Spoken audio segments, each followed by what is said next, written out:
Imagine waking up to find a furious stranger pounding on your door at 7 a.m., shouting about your garage color, completely unaware that you are the person who makes the neighborhood rules. That's exactly how this story begins, and trust me, it only gets more chaotic from here. My name's Mark, and I live in a quiet suburban neighborhood. Or at least it was quiet until Keran moved in 2 houses down. You know the type. Always watching, always complaining, always convinced the world revolves around her personal preferences.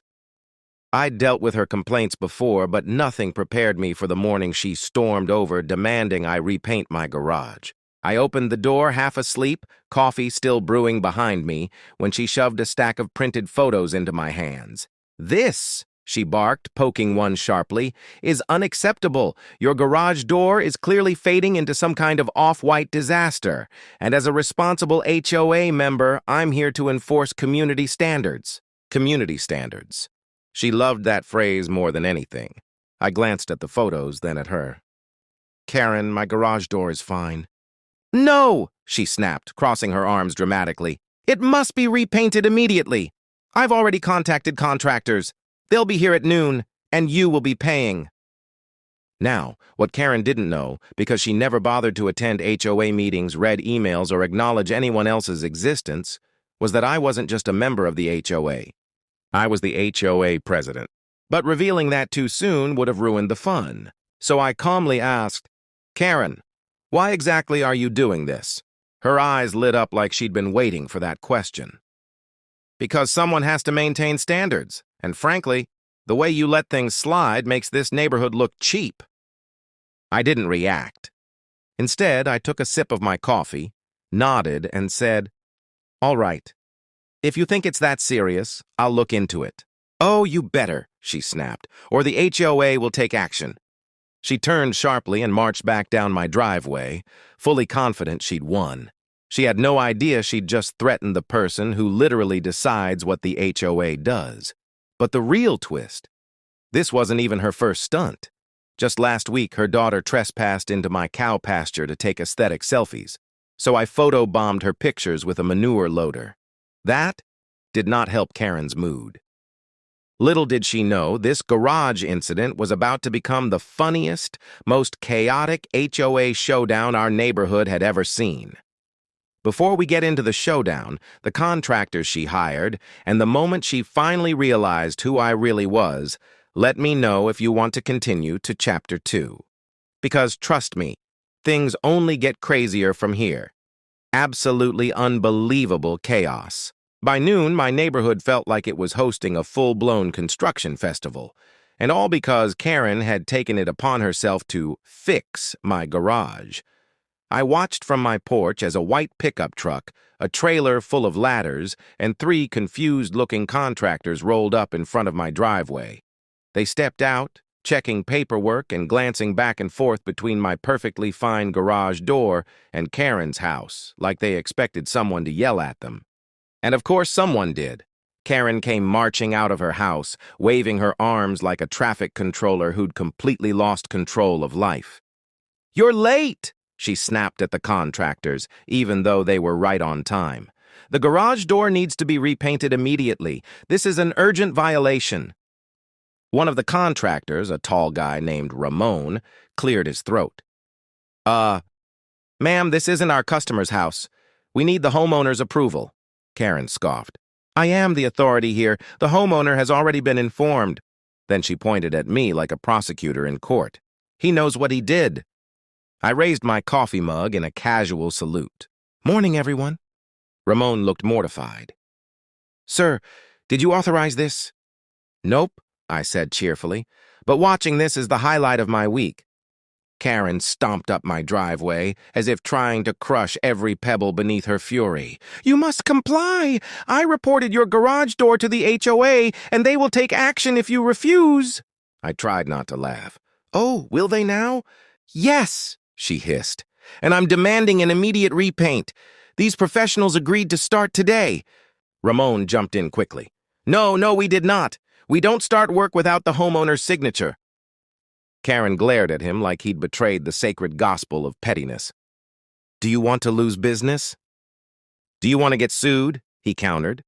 Her jaw dropped. Honestly, it was beautiful.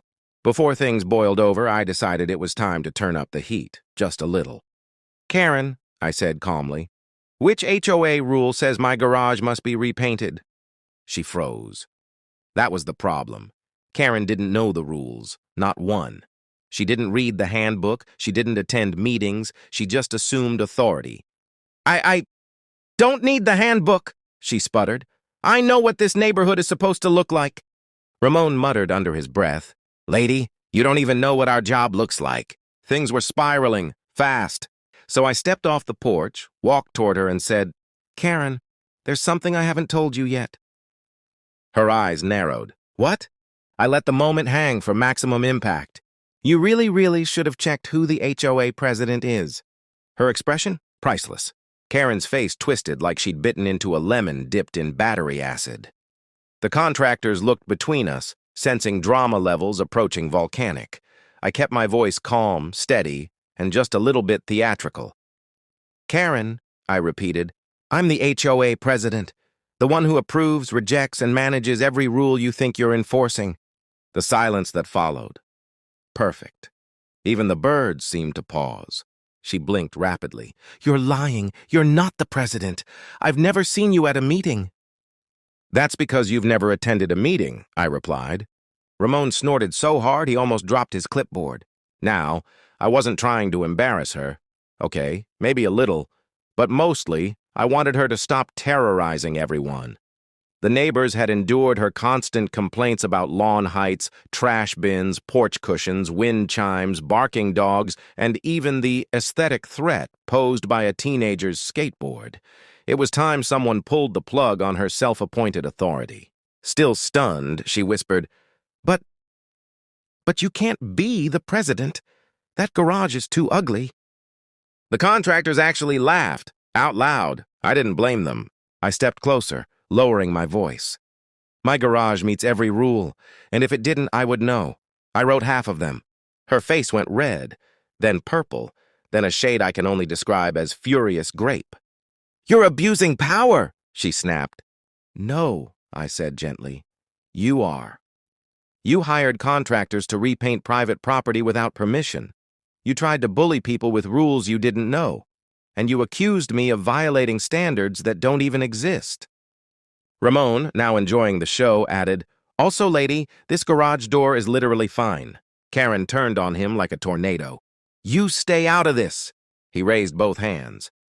Happy to. We're leaving, not doing illegal work today. His team packed up faster than a fire drill. As the truck pulled away, Karen spun back to me, desperate. Well, you still need to repaint it. No, I said. But you do need to attend the next HOA meeting, mandatory, and you'll be explaining today's incident. Her mouth fell open. You can't make me. I can, I replied, and I will. For a moment, she looked like she might actually scream. Instead, she marched back to her house with stiff, robotic steps. The door slammed so hard it echoed. I thought that was the end of it.